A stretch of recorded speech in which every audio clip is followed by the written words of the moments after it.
ஒரு அண்மை செய்தி கிடைத்திருக்கிறது நேயர்களே, அதனை பார்க்கலாம்.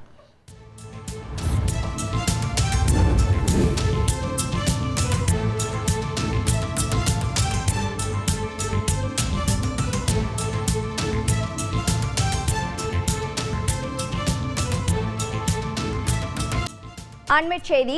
தங்க கடத்தல் வழக்கில் நடிகை ரன்யா ராவுக்கு 3 நாட்கள் போலீஸ் காவல் விதித்து பொருளாதார குற்றப்பிரிவு நீதிமன்றம் உத்தரவு பிறப்பித்திருக்கிறது. விவரங்களை செய்தியாளர் பாரதி ராஜா வழங்கிட கேட்கலாம். பாரதி ராஜா வணக்கம். முழுமையான விவரங்கள் என்ன?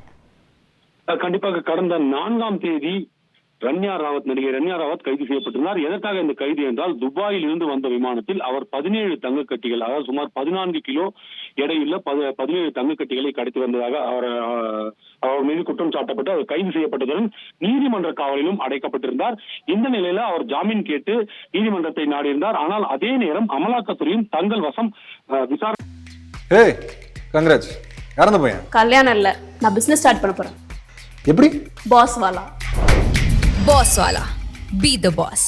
ஒப்படைக்க வேண்டும். அதாவது பொருளாதார புலனாய்வு இயக்குநரகம் தங்கள் வசம் விசாரணைக்கு ஒப்படைக்கப்பட வேண்டும். ஏன் ஒப்படைக்கப்பட வேண்டும் என்பதற்கு ஒரு காரணத்தை அவர் தெரிவித்திருந்தார்கள். கடந்த 60 நாட்களில் கிட்டத்தட்ட 27 முறை அவர் வெளிநாடு பயணங்களை மேற்கொண்டிருக்கிறார்.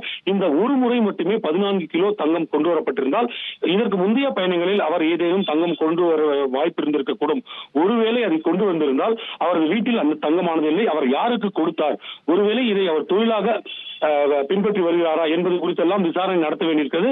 அவரிடம் ஏற்கனவே நடத்தப்பட்டிருந்த முதற்கட்ட விசாரணையில் தான் ஒரு ஃப்ரீலான்ஸ் ரியல் எஸ்டேட் அதிபர் என்று தெரிவித்திருந்தார். அதே போல திரைத்துறையிலும் பணியாற்றி வந்ததாக தெரிவித்திருந்தார்.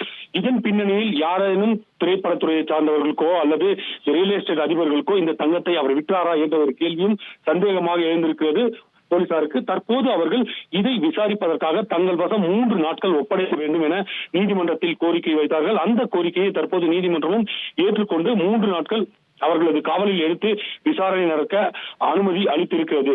இது ஒரு புறம் இருக்க, மற்றொரு புறம் அவரது ஜாமீன் மனு இந்த விசாரணை முடியும் வரை ஒத்திவைக்கப்படுவதாக நீதிமன்றம் அறிவித்திருக்கிறது.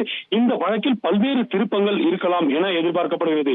ஏனென்றால் ரன்யா ராவத்தை பொறுத்தமட்டில் அவரது தந்தை, வளர்ப்பு தந்தையான ராமச்சந்திர ராவின் பெயரை எந்த இடத்திலுமே இந்த விசாரணையின் போது குறிப்பிடப்படவில்லை என்பது குறிப்பிடத்தக்கது. அப்படி இருக்கும் போது அவர் விமான நிலையத்திற்கு வரும்போது எப்படி அவருக்கு பாதுகாப்பு அளிக்கப்பட்டது என்ற ஒரு கேள்வி எழுகிறது. எனவே இது தொடர்பாகவும் அவரிடம் விசாரணை நடத்த தற்போது போலீசார் முடிவு செய்திருக்கிறார்கள்.